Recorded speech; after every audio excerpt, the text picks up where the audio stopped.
জনাব তারেক রহমানের প্রতি অত্যন্ত সারা দেশের মানুষ তারা আশাবাদী, আস্থাশীল এবং এই নেতার নেতৃত্বে বাংলাদেশ অবশ্যই একটা গণতান্ত্রিক, সুখী, সমৃদ্ধ বাংলাদেশে পরিণত হবে এই বিশ্বাস আমাদের সকলের আছে। আজকে সম্পূর্ণ একটি ভিন্ন প্রেক্ষাপটে আমরা এই স্বাধীনতা দিবস আজকে উদযাপন করতে চলেছি। আজ মহান স্বাধীনতা দিবস। এই দিনে প্রথমেই স্মরণ করতে চাই আমাদের যিনি এই দিনে স্বাধীনতার ঘোষণা দিয়ে সমগ্র বাংলাদেশের মানুষকে স্বাধীনতা যুদ্ধে ঝাঁপিয়ে পড়তে অনুপ্রাণিত করেছিলেন এবং দীর্ঘ 9 মাস রণাঙ্গনে থেকে লড়াই করে বাংলাদেশের জনগণকে নিয়ে, দেশপ্রেমিক সেনাবাহিনীকে নিয়ে দেশ স্বাধীন করেছিলেন। তার প্রতি বাংলাদেশ জাতীয়তাবাদী দলের পক্ষ থেকে গভীর শ্রদ্ধা নিবেদন করছি। এই স্বাধীনতা যুদ্ধে যারা শহীদ হয়েছেন তাদের প্রতি আমাদের গভীর শ্রদ্ধা নিবেদন করছি এবং একই সঙ্গে বাংলাদেশের মানুষ, অগণিত মানুষ যারা শহীদ হয়েছিলেন, কষ্ট ভোগ করেছেন, আহত হয়েছেন, পঙ্গু হয়েছেন, তাদের প্রতি আমাদের শ্রদ্ধা জানাচ্ছি বাংলাদেশ জাতীয়তাবাদী দলের পক্ষ থেকে। আজকে সেই সূত্রে স্মরণ করতে চাই বাংলাদেশের প্রথম নারী মুক্তিযোদ্ধা দেশনেত্রী বেগম খালেদা জিয়াকে, যিনি সেই যুদ্ধ থেকে শুরু করে তার জীবনের শেষ দিন পর্যন্ত এই দেশের মানুষের জন্য, স্বাধীনতার জন্য, গণতন্ত্রের জন্য সংগ্রাম করেছেন, লড়াই করেছেন। আমরা বাংলাদেশ জাতীয়তাবাদী দলের পক্ষ থেকে তার প্রতি গভীর শ্রদ্ধা নিবেদন করছি। আজকে সম্পূর্ণ একটি ভিন্ন প্রেক্ষাপটে আমরা এই স্বাধীনতা দিবস আজকে উদযাপন করতে চলেছি।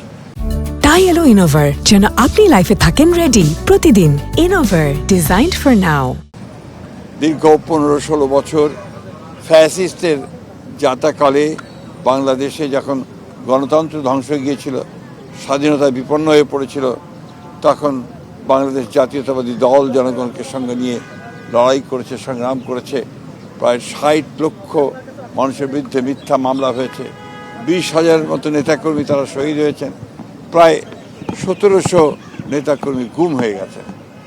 সমস্ত নির্যাতন, নিপীড়নকে উপেক্ষা করে বাংলাদেশের মানুষ লড়াই চালিয়ে গেছে এবং সবশেষে জুলাই অভ্যুত্থানের মধ্য দিয়ে, ছাত্র জনতার অভ্যুত্থানের মধ্য দিয়ে বাংলাদেশ আবার নতুন করে একটা গণতান্ত্রিক ব্যবস্থায় ফিরে পাওয়ার সুযোগ সৃষ্টি করেছে। আজকে আমাদের নেতা জনাব তারেক রহমান, যিনি দীর্ঘ 15 বছর ধরে নির্বাসিত থেকে আমাদেরকে নেতৃত্ব দিয়েছেন এবং এখন এই নির্বাচন থেকে শুরু করে অর্থাৎ পূর্বে পর্যন্ত এবং আজকে নির্বাচনের পরে সরকার গঠন করার পরে যিনি তার সম্পূর্ণ নতুন চিন্তা ভাবনা নিয়ে দেশকে গড়ে তুলবার কাজে লিপ্ত হয়েছেন, গড়ে তুলেছেন, মানুষকে সংগঠিত করছেন এবং মাত্র 1 মাসের মধ্যেই তিনি তার নেতৃত্বে বাংলাদেশ অনেক দূরে এগিয়ে গেছে। আমরা সবাই জানি যে ফ্যামিলি কার্ড, কৃষক কার্ড হবে, খাল খনন কর্মসূচি, কৃষকদের সুদ মকুব, সব মিলিয়ে এবং ইমাম, মুয়াজ্জিম এবং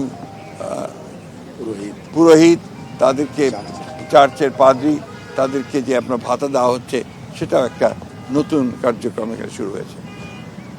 আমরা জনাব তারেক রহমানের প্রতি অত্যন্ত সারা দেশের মানুষ তারা আশাবাদী, আস্থাশীল এবং এই নেতার নেতৃত্বে বাংলাদেশ অবশ্যই একটা গণতান্ত্রিক, সুখী, সমৃদ্ধ বাংলাদেশে পরিণত হবে এই বিশ্বাস আমাদের সকলের আছে।